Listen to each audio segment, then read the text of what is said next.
Mheshimiwa Waziri Mkuu, idadi ya wapiga kura imekuwa inapungua mwaka hadi mwaka, tofauti na watu wanaokwenda kujiandikisha kwenye daftari la kupiga kura.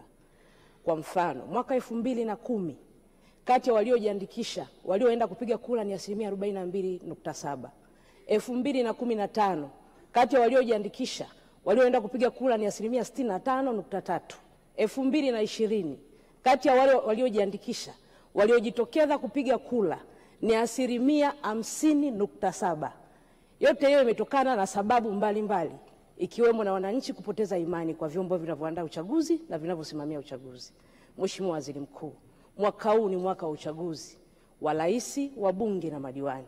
Serikali haioni haja ya kukaa na wadau wa uchaguzi, kuwasikiliza na kuondoa dosari ambazo zinalalamikiwa ili kuruhusu uchaguzi wa huru na haki? Mheshimiwa Waziri Mkuu, majibu.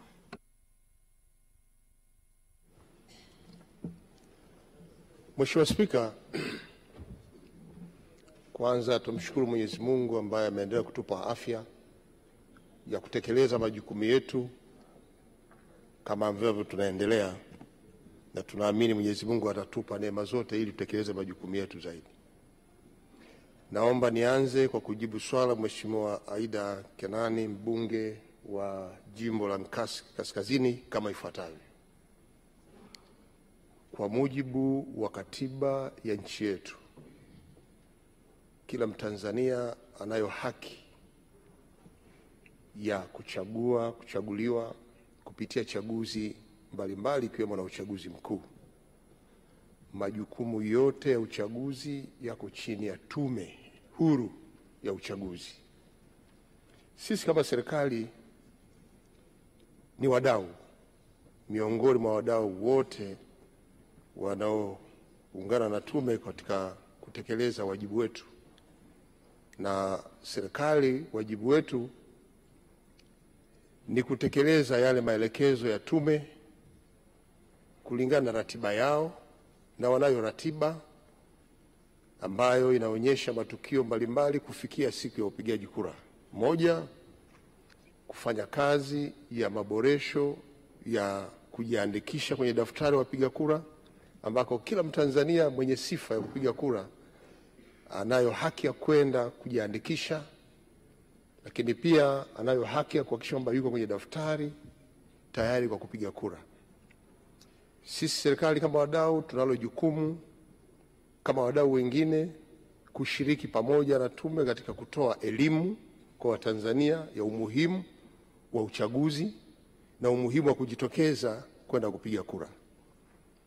Lakini sisi kama wadau pia tunalo jukumu la kuhakikisha kwamba nyakati zote za ratiba hiyo, kuhakikisha kwamba Watanzania wanakuwa salama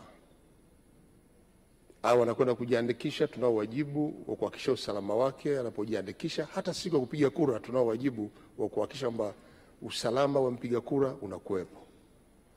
Lakini pia tunalo jukumu la kuhakikisha kuwa tunahamasisha Watanzania kujitokeza kwa wingi kutoka kujiandikisha, kuhakiki mpaka siku ya kupiga kura, ili kila mmoja atumie nafasi yake ya kidemokrasia ya kupiga kura, kwa maana ya kuchagua kiongozi ambaye anaamini atamletea maendeleo kwenye maeneo yake.